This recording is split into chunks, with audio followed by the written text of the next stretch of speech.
Et ce matin, je débute, si vous êtes prêts. Êtes-vous prêts? Good. Je débute cette série de messages « Fini la souffrance avec les finances ». La première partie est intitulée « L'argent et le bonheur ». On va regarder ensemble ce sujet. Il y a environ 3-4 messages, c'est une courte série. Je commence ce matin, mais c'est seulement dans un mois que je vais vous apporter la deuxième portion parce que la semaine prochaine, c'est le dimanche premier anniversaire. La semaine d'après, le 7 juin, c'est un dimanche fusion où on aura l'artiste Emmanuel Hippolyte qui va venir nous parler, nous témoigner, puis notre sœur Francine Bernier aussi qui va apporter son témoignage. Donc, on sera édifiés, bénis pour le salut des âmes également. Donc, ensuite de ça, il y a entre autres la fête des pères. Donc, il y a toutes sortes de messages spéciaux qui s'en viennent, mais vers la fin juin, je vais vous retrouver avec cette série « Fini la souffrance » avec les finances. Pourquoi ce titre? C'est parce que l'argent peut nous faire souffrir, entre autres, de deux façons.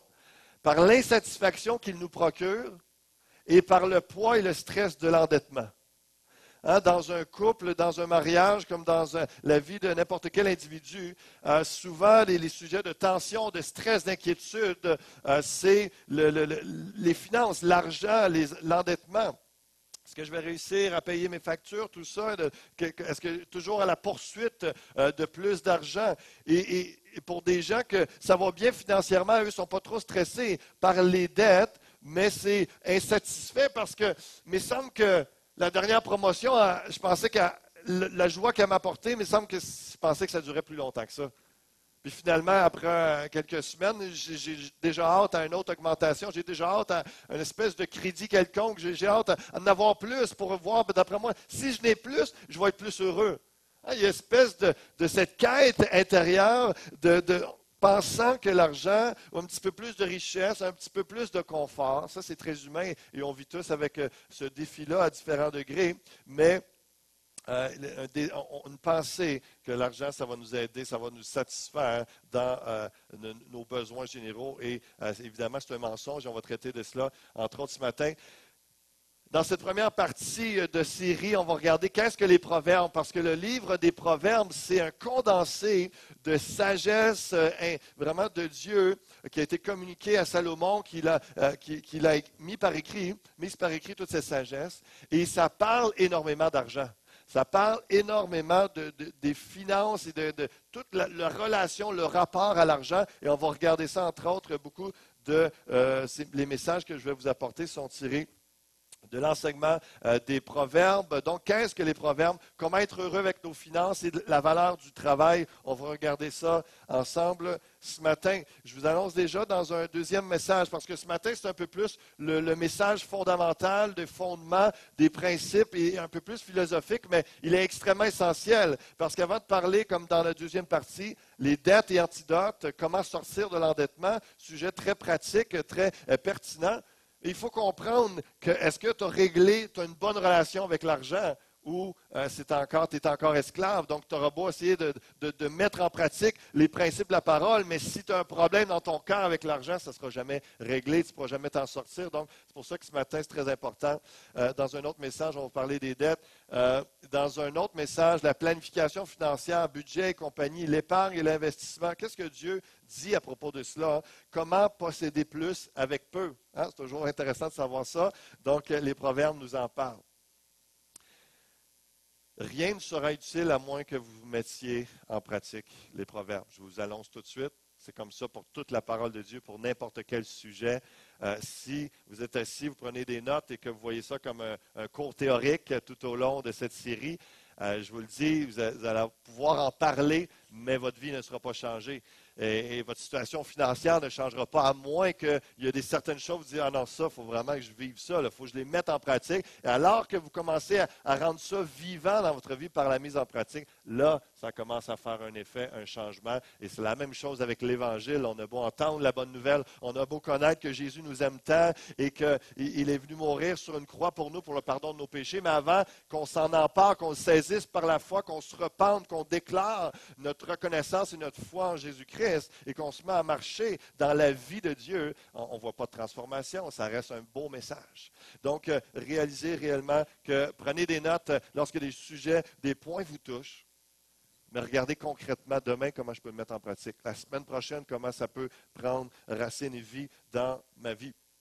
Donc, qu'est-ce que les proverbes? Le livre des Proverbes s'introduit lui-même et explique. Donc, je vais vous lire les premiers versets du premier chapitre des Proverbes. Proverbe de Salomon, fils de David, roi d'Israël, le roi le plus riche, le plus sage qui a été d'exister sur terre, et tout ça est venu de Dieu. Ils ont pour but d'enseigner aux hommes la sagesse et de les former pour qu'ils comprennent les paroles prononcées avec intelligence et qu'ils apprennent à agir de façon réfléchie, juste, droite et correcte.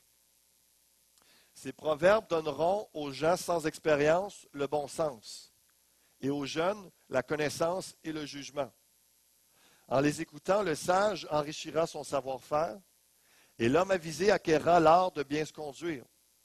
Donc, que vous soyez dans ces différentes catégories, peu d'expérience dans la vie, jeune ou un sage, vous pouvez en bénéficier. Et même si vous êtes insensé. Il y a beaucoup de sujets, beaucoup de versets qui parlent aux insensés. Et des fois, on réalise que hey, c'est de moi qui parle finalement. Je suis insensé dans tel sujet, tel aspect, telle pensée de Dieu, je ne le réalise pas. Au verset 10, mon fils, si des gens malfaisants veulent t'entraîner, ne leur cède pas. Parce que les proverbes nous enseignent à vivre avec droiture, entre autres. Ça dit au verset 10, donc, si des gens malfaisants veulent t'entraîner, ne leur cède pas. S'ils te disent, nous ferons main basse sur un tas d'objets précieux, on va aller voler des choses, nous remplirons nos maisons de butin. Et juste avant de continuer, le livre des Proverbes, c'est un livre que j'ai étudié, que je lis depuis que je suis adolescent, 13-14 ans. Depuis les débuts de ma conversion, ça m'a saisi. Et alors que je n'avais pas reçu l'éducation de ma famille comme je l'aurais souhaité et comme ça aurait pu m'être donné naturellement, hein, j'ai plongé mes regards dans les proverbes, dans la parole de Dieu, et le Père m'enseignait. Lorsqu'il disait « mon fils », il disait hey, « c'est moi ça ». Et comprenez que c'est très relationnel, le livre des Proverbes également. Donc, recevez ces enseignements. Toute la parole de Dieu, c'est Dieu qui vous parle. Il parle à ses fils et ses filles. Les Proverbes, c'est vraiment comme le père sage qui aime tellement son enfant qu'il dit, j'ai des conseils à donner. Si tu es à l'écoute, j'ai plein de choses intéressantes à dire, puis ça va t'enrichir spirituellement puis physiquement, à tous les sens. Ça va t'aider à vivre heureux dans ton mariage. Ça va t'aider dans tous les aspects de ta vie. C'est saisissant, les Proverbes, comment ça parle de tous les sujets, terre à terre de la vie, du quotidien, combien c'est précieux. Donc, mon fils, et recevez ces enseignements comme un père qui vous aime, qui veut vous conseiller. N'ayez pas le cœur dur ou la dure oreille, comme si vous saviez déjà tout, que non, le Père, plein de sagesse, a tellement à vous communiquer, et c'est par amour, ce n'est pas parce qu'il veut vous taper sur la tête, c'est vraiment parce qu'il veut vous faire progresser. Verset 14, tu en auras ta part avec nous. Nous ferons tous bourse commune. Hein? C'est ces gens qui invitent à essayer d'aller voler, à essayer de se faire de l'argent rapidement, de toutes sortes de façons malsaines. Mon fils, ne te mets pas en route avec ces gens-là. Voici le conseil du Père. Évite d'emprunter les mêmes chemins qu'eux. Car leurs pieds se précipitent vers le mal. Ils ont hâte de répandre le sang. Au verset 19, c'est un piège qu'aboutiront tous ceux qui cherchent à s'enrichir par des voies malhonnêtes. Un gain mal acquis fait périr celui qui le détient. Donc déjà, les proverbes pleins de sagesse, pleins de conseils, de sagesse pour notre vie tous les jours. Et particulièrement, on va évidemment avoir un focus plus précis sur tout le thème de l'argent, des finances. Et une des choses que les proverbes nous disent à propos de l'argent, c'est qu'une vie croche apporte la ruine. Première pensée à comprendre que des gens courent après une prospérité, avoir plus d'argent, mais ne réalisent pas que leur comportement de tous les jours les amène à les ruiner. Leurs péchés, leurs dépendances, leurs liens sont pris.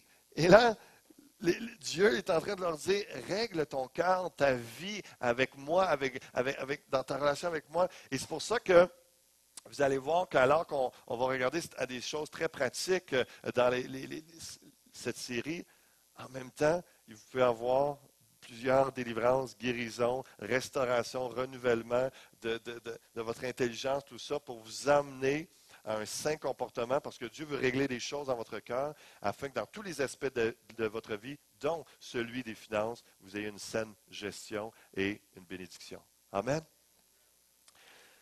Et c'est fou le nombre de personnes qui pensent toujours gagner plus d'argent, plus vite, en faisant toutes sortes, que ce soit en volant, en trichant, en mentant au gouvernement, en travaillant autour de la table. Et c'est fou le nombre de personnes qui s'arrêtent pas à réaliser et qui, eux autres, ont cette pensée-là, c'est pas grave, il n'y a rien là, il n'y a rien là, il y en a tellement qui font plus. Oui, c'est vrai qu'il y en a tellement qui font plus, mais ces gens-là sont pauvres et malheureux en faisant ça. Ils ne réalisent pas, ils courent, puis la prochaine affaire va être la bonne, etc.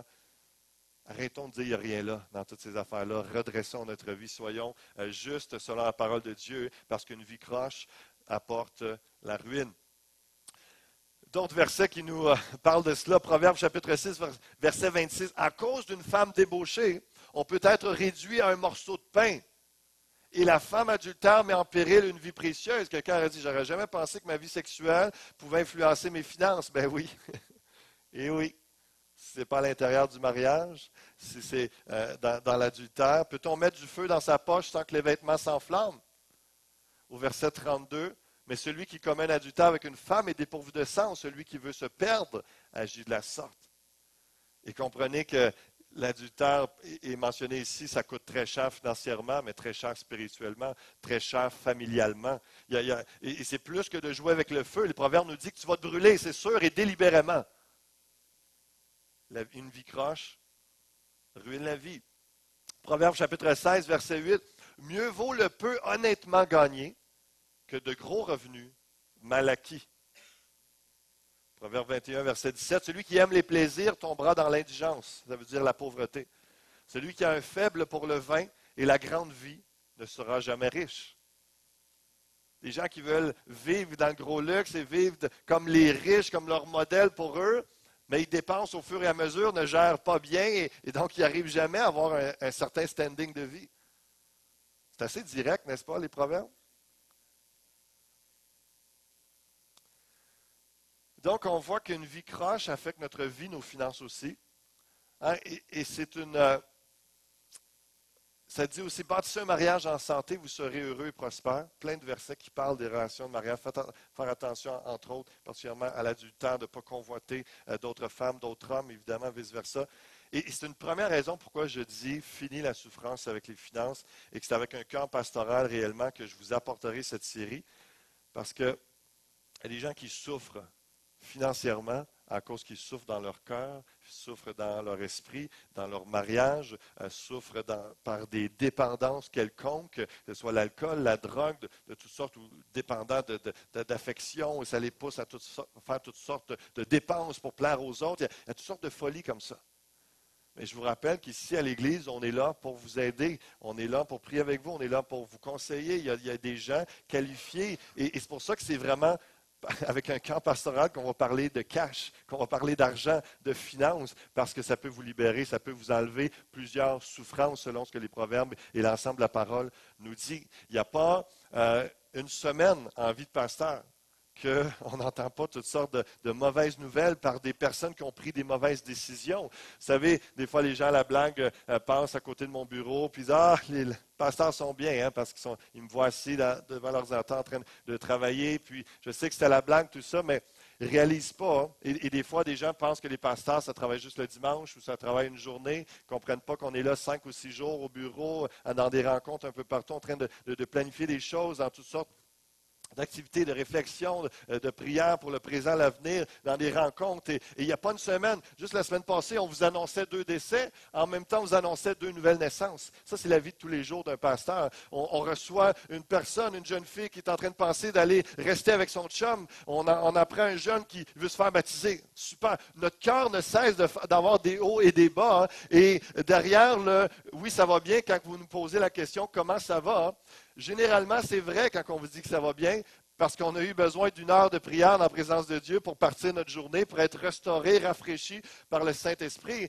Mais des fois, 1 heure, ça n'a pas été assez. On a eu besoin de plus et c'est la même chose pour chacun d'entre vous. Si vous portez des soucis, des fardeaux, il faut venir à Jésus. Et comprenez, ça c'est pour ça que je vous dis que c'est avec un cœur pastoral, parce que vous avez bien des souffrances financières que vous vivez et des stress reliés à bien d'autres problèmes que vous êtes appelés à régler, à vous repentir, à aller chercher de l'aide afin que toute votre vie soit bénie et prospère. Cherchez à être libérés de vos dépendances et vous serez plus aisés financièrement. C'est ce que les proverbes nous disent, en d'autres mots. La question est là, c'est posséder de l'argent ou être possédé par l'argent. C'est un peu ça ce dont on traite ce matin. Posséder de l'argent ou être possédé par l'argent. Il y a des gens qui sont stressés juste à l'idée de posséder de l'argent. Non, c'est pas bien, c'est pas bien. La Bible ne dit pas ça. Elle dit qu'être dominé, être esclave de l'argent, ça c'est le problème. À quoi sert votre argent? Le but de cette série-là, ce n'est pas de s'enrichir pour soi seulement ou pour les excès ou le gros luxe, mais pour être en moyen de bien vivre et d'aider les autres en toute occasion. Dans l'ensemble, le résumé des proverbes et de la parole de Dieu sur le thème des finances, c'est que c'est correct d'en avoir, puis si tu en as beaucoup, ben c'est pour aider beaucoup. C'est correct que tu sois béni au travers de la possession de certains biens matériels, mais est-ce que c'est juste pour toi? Est-ce que c'est malsain ta gestion, ta relation avec l'argent? C'est ça la question. Et si tu désires en avoir plus, c'est-tu parce que tu veux aider plus? Ou c'est juste parce que tu en veux plus dans ta poche? Tu veux une plus grosse auto, une plus grosse maison. Là est tout l'enjeu. Et hier, c'est particulier, j'entendais l'acteur Denzel Washington qui disait que sa mère, depuis qu'il est tout jeune, lui parle du Seigneur. Et vous savez, aux États-Unis, beaucoup de familles sont chrétiens et tout ça, mais vivent leurs enfants ou deviennent des vedettes et puis il y a toutes sortes de pressions. Mais je crois que la vidéo est récente parce qu'il dit qu'il avait 60 ans dans le discours qu'il faisait à des étudiants finissants. Et il disait, ce n'est pas parce que tu en fais plus que tu as fait plus. Ce n'est pas parce que tu fais plus d'argent que nécessairement tu as fait plus avec. Et il parlait combien que lui, il s'est égaré du droit chemin. Il n'a pas toujours écouté les conseils de sa mère. Et dans les débuts, il parlait il y a 40 ans, dans le début de sa carrière, dans le cinéma, tout ça, où il était tellement fier de dire « Hey, maman, regarde tout ce que j'ai fait. Regarde comment ça va bien, tout ça. » Puis sa mère disait « Ce que tu as fait, ce que toi t'as fait, réellement, toi, là, tu ne peux pas rien faire par toi-même. Tu veux faire quelque chose par toi-même, là, prends la mop, là, va laver mon plancher. Ça, tu peux faire ça par toi-même. Mais être acteur, faire tout ce que tu veux, ça, c'est la grâce de Dieu. Évidemment, il ne comprenait pas à 20 ans. Et là, aujourd'hui, il réalisait, il disait ça aux étudiants. Hein? Et il parlait de l'argent, comment est-ce que c'est là pour aider les autres, tout le succès, tout ça, et grâce à Dieu. Grâce à Dieu et pour servir nos dons, nos talents, nos possessions, servir pour les autres. Et une autre petite parenthèse sur une citation qu'il a dit, je trouvais ça intéressante et à quel point qu'il vit. Je ne le connais pas évidemment personnellement, mais c'est intéressant pour qu'on puisse retenir ça pour nous. Parler au sujet de la prière, il dit, mets tes pantoufles assez loin en dessous de ton lit pour être obligé de commencer ta journée à genoux. Je trouvais ça intéressant. Je trouvais ça très intéressant. Mets tes pantoufles assez loin en dessous de ton lit pour être obligé de commencer ta journée à genoux. Dans toute notre relation avec le Seigneur, tout commence dans la prière et priez pour cette série, priez pour votre rapport à l'argent, est-ce qu'il est bon, est-ce qu'il est simple, est-ce que Dieu veut vous en donner plus pour que vous donniez plus, est-ce que c'est votre pensée, c'est votre cœur, parce que c'est possible, est-ce que Dieu vous en enlève parce que vous avez une mauvaise gestion, une mauvaise vie avec ça, un mauvais rapport à l'argent. Donc, évidemment, la pensée est là. Être heureux avec nos finances, dans ce point-là, c'est l'argent ne fait pas le bonheur. Les proverbes nous disent que c'est le bonheur qui fait l'argent. C'est intéressant, cette pensée-là. Réellement, je l'ai médité longtemps. L'argent ne fait pas le bonheur. Les proverbes nous disent que si tu es heureux, tu vas avoir une bonne gestion financière, donc tu vas faire de l'argent. C'est le bonheur qui fait l'argent. C'est une des conclusions des Proverbes sur les finances. Proverbes chapitre 3, verset 14 nous dit « Acquérir la sagesse vaut mieux que gagner beaucoup d'argent. Les avantages qu'elle donne sont plus précieux que l'or le plus fin. Elle a plus de prix que les perles et aucun trésor que tu pourrais désirer n'égale sa valeur. » Verset 16 « La sagesse t'offre dans sa main droite une longue vie et dans sa main gauche la richesse et la considération. » On veut les deux, mais souvent on cherche juste richesse et considération par toutes sortes de moyens. Lui, il dit, mets ton cœur en Dieu, mets Dieu en premier dans ta vie, aie une bonne relation avec lui et tu vas avoir une bonne relation par rapport à l'argent et puis la sagesse qui va te communiquer par ta vie de prière, ta vie de consécration, de soumission au principe de la parole va t'aider à avoir une bonne gestion et de la considération et de la richesse à tous les niveaux. Les voies dans lesquelles elle conduit sont agréables. Tous ces chemins convergent vers le bonheur. La poursuite de l'argent? Non. La poursuite de la sagesse, de la pensée de Dieu, le cœur de Dieu. Proverbe chapitre 3, verset 18. La sagesse est un arbre de vie pour ceux qui s'attachent à elle, et ceux qui savent la garder sont heureux. Il y a eu un concours dans le journal de Londres, et le gagnant a écrit sur la définition de l'argent, comment définir l'argent. Et celui qui a gagné le concours, c'était « L'argent, c'est un passeport universel pour toutes les destinations, à l'exception du ciel. Et un moyen permettant d'acquérir n'importe quoi, n'importe où, sauf le bonheur. » L'argent a son importance, a sa pertinence, mais c'est limité dans son pouvoir.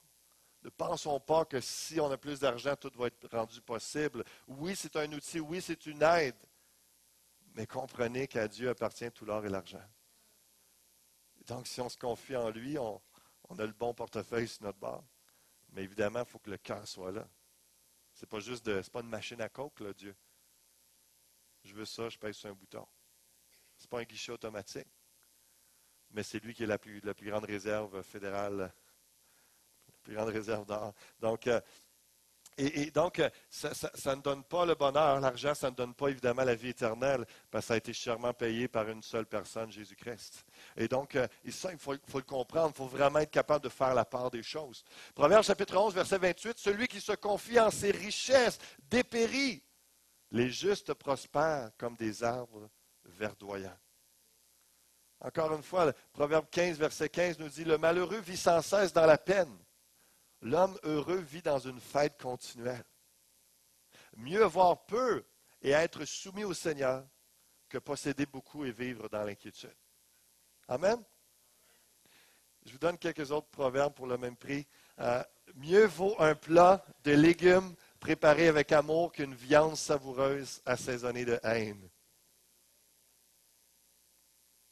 Ça coûte cher la viande. Ces proverbes parlent par eux-mêmes. Celui qui veut s'enrichir à tout prix entraîne sa famille dans le malheur, mais qui déteste les pots de vin vivra longtemps. Pensez à Judas, les tourments qu'il a eus pour seulement 30 pièces d'argent. Il a fini par se pendre. Il n'a pas vécu longtemps. La conclusion du bonheur, selon les proverbes, entre autres, c'est le bonheur est dans les relations. Avec Dieu, premièrement, avec notre époux, notre épouse, avec une famille, avec des amis.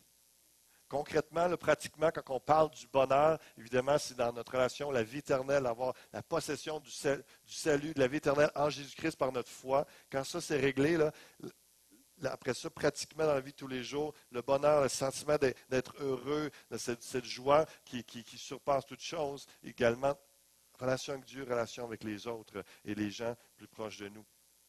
La fortune est une illusion du bonheur. Proverbe 23 nous dit, ne te tourmente pas pour t'enrichir, refuse même d'y penser. À peine as-tu fixé des regards sur la fortune que déjà elle s'est évanouie et elle se fait des ailes et s'envole comme l'aigle en plein ciel. Imagine la souffrance de voir t'envoler ton espoir, ta vie. Tu as tout mis ton espérance dans l'argent, dans ta business, dans tout ça, puis là, tu es en train de partir en fumée, c'est en train de s'envoler. Quelqu'un est en train de la prendre. Ta vie est en train de partir.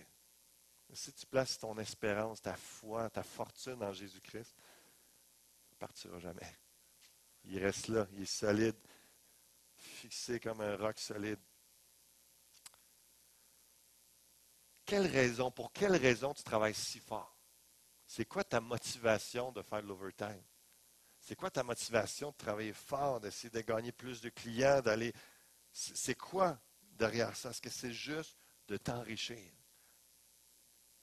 Tu cours après quelque chose qui va te décevoir continuellement. Proverbe 30 nous dit, mon Dieu, je te demande deux faveurs.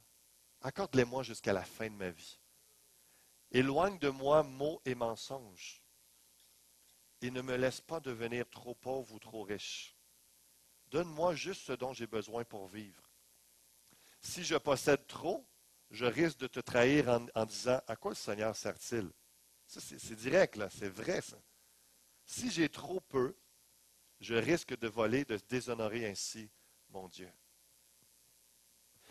Encore une fois, ça ne dit pas, parce qu'il y a plein d'autres versets qui parlent d'abondance, de richesse, et c'est matériel, c'est financier, et que le sage est capable de le gérer. Mais lorsqu'il n'y a pas de sagesse, lorsqu'il n'y a pas de relation avec Dieu, c'est réellement ça qui arrive. Le cœur humain prend le dessus. Et à un moment donné, quand on est trop aisé, confortable avec l'argent, le Seigneur, il sert à quoi finalement? Hein?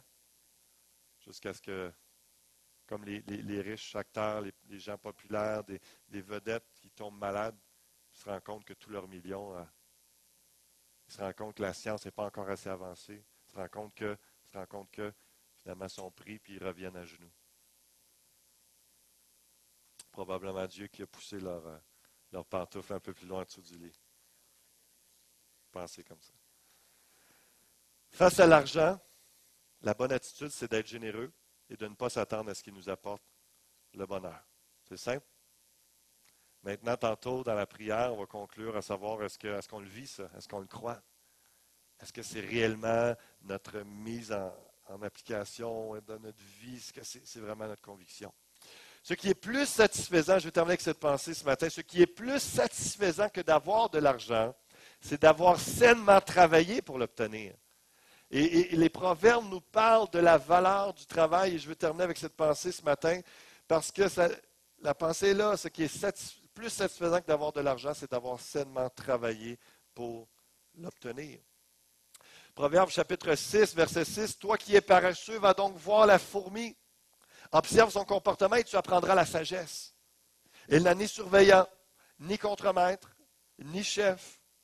Donc, elle n'a pas de raison de dire, ah, c'est à cause de lui, je n'ai pas plus d'argent, ma job, ça va mal, c'est à cause de lui. Non, non. Elle est son propre maître, son propre contremaître. Durant l'été, elle prépare sa nourriture. Au temps de la moisson, elle amasse ses provisions. Et toi, paresseux, combien de temps vas-tu rester couché? Quand donc sortiras-tu de ton sommeil pour te lever? Je vais faire juste un petit somme, dis-tu. Juste un peu m'assoupir. Rien qu'un peu croiser les mains et rester couché un instant. Mais pendant ce temps, la pauvreté s'introduit chez toi comme un rôdeur et la misère comme un pillard. Le travail, c'est la volonté de Dieu. Et je ne mets pas en ce moment un fardeau de plus sur ceux qui sont invalides, ceux qui sont incapables de travailler. Ce n'est pas à vous que je parle précisément ce matin. Je parle à ceux qui sont capables de travailler, à ceux qui désirent avoir plus de richesse. Comprenez-vous que la simplicité, que le premier moyen biblique de sortir de la pauvreté ou de s'enrichir, c'est de travailler. Travailler sainement, travailler fort. Et ça ne veut pas dire faire assurément de l'overtime et de négliger la famille, mais travaille fort. Et même des gens qui accepteraient de travailler au salaire minimum, je crois que Dieu bénit les gens qui obéissent et qui veulent travailler de leurs mains. Et il y aura des contacts, il y aura un réseau que tu te forges à travailler, il y aura des bénédictions, il y aura des ouvertures et tu vas aller de gloire en gloire. Ça va créer quelque chose parce que c'est la volonté de Dieu. 2 Thessaloniciens, chapitre 3, verset 10, l'apôtre Paul dit, lorsque nous étions chez vous, c'est assez direct, je vous avertis, nous vous disions expressément, si quelqu'un ne veut pas travailler, qu'il ne mange pas non plus. Et c'est intéressant le parallèle avec Proverbe 16, 26. La faim du travailleur est une bonne collaboratrice. Sa bouche le pousse à travailler.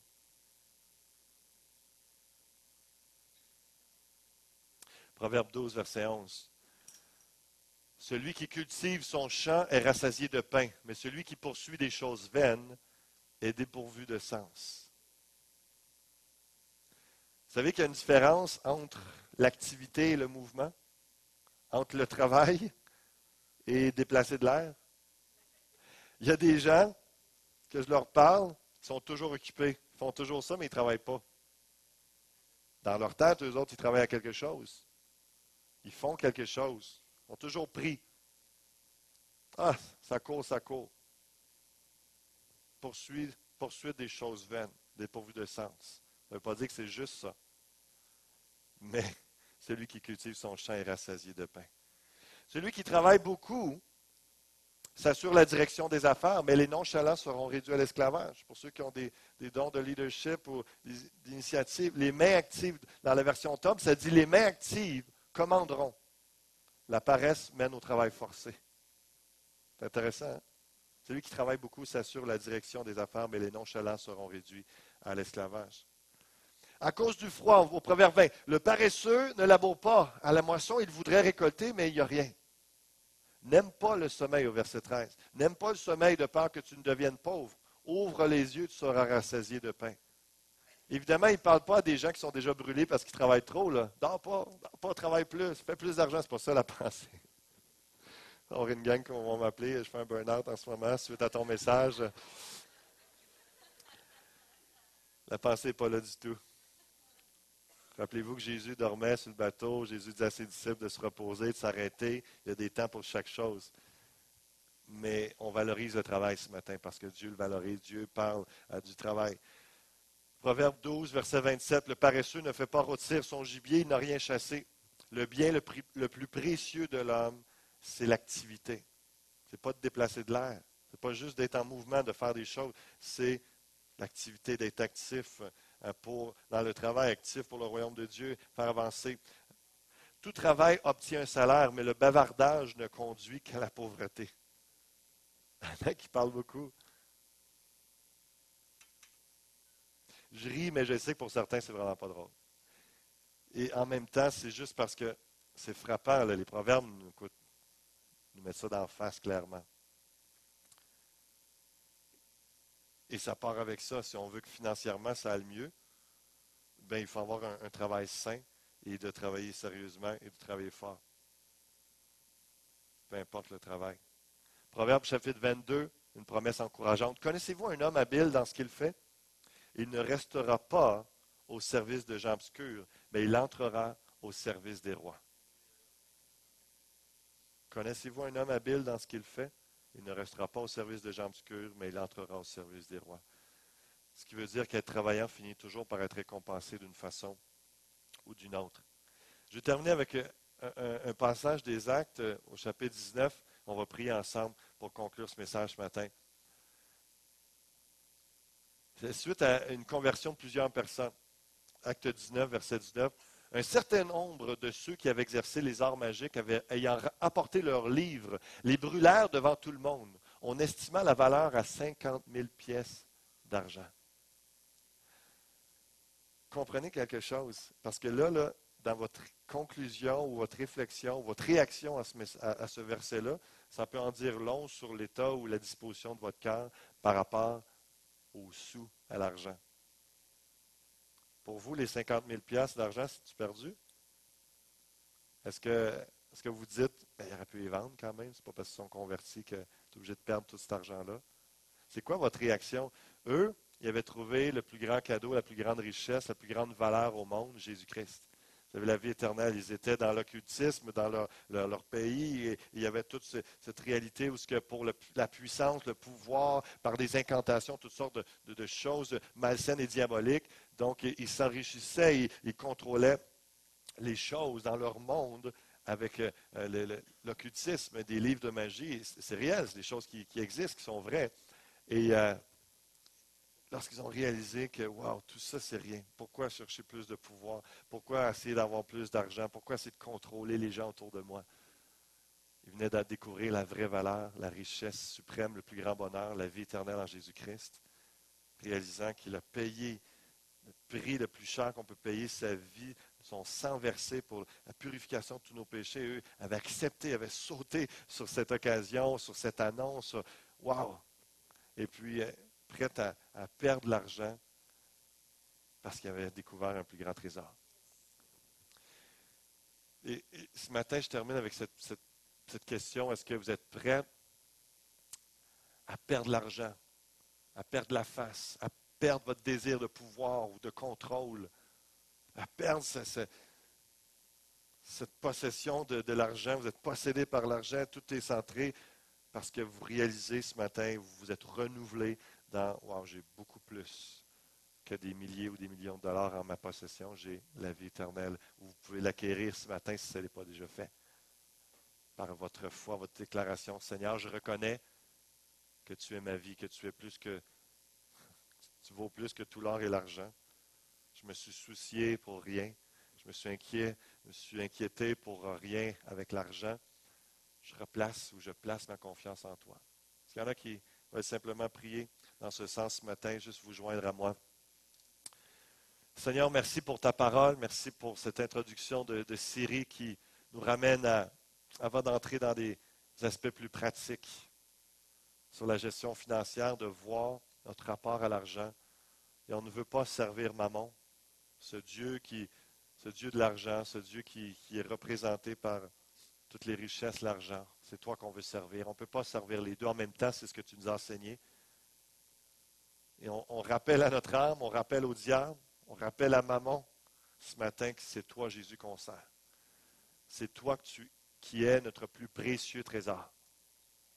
Et que si tu nous bénis financièrement parce que l'on travaille fort, et que tu bénis, tu fais prospérer l'ouvrage de nos mains, Seigneur Dieu, déjà je prie pour une générosité dans mon cœur et dans nos cœurs, afin que ça ne soit pas centré sur nous, pas égocentrique, pas égoïste, dans cette motivation de voir acquérir plus de possessions ou d'argent, mais plutôt d'être un outil puissant entre tes mains pour faire avancer l'œuvre de Dieu au Québec et dans le monde davantage. Si on vient faire un ménage, de réordonner ces motivations et ce qu'il faut dans nos cœurs pour te remettre à la première place et laisser Mammon et laisser ce désir de plus d'argent et ces inquiétudes de côté. De te faire confiance pour le présent et l'avenir. Et peut-être ce matin, il y en a qui ont besoin de demander pardon et peut dire simplement, Seigneur, je te demande pardon de m'être soucié pour rien et d'avoir poursuivi plus de promotion, plus de richesse, d'argent comme si ça allait me satisfaire, me combler. Je te demande pardon d'avoir cru ce mensonge. Je te demande de me libérer ce matin de l'esclavage de l'argent, de ce mensonge qui me fait poursuivre des choses éphémères qui vont s'arrêter, qui vont se finir prochainement, ou ces richesses qui vont s'envoler. Je ne peux pas mettre le grappin dessus toute ma vie. Et Seigneur, je me repens de ces choses, de cette attitude, et je me confie en toi, Jésus seulement. Ceux qui sont d'accord avec cette prière, simplement le dire au Seigneur et dire Amen et Amen et Amen.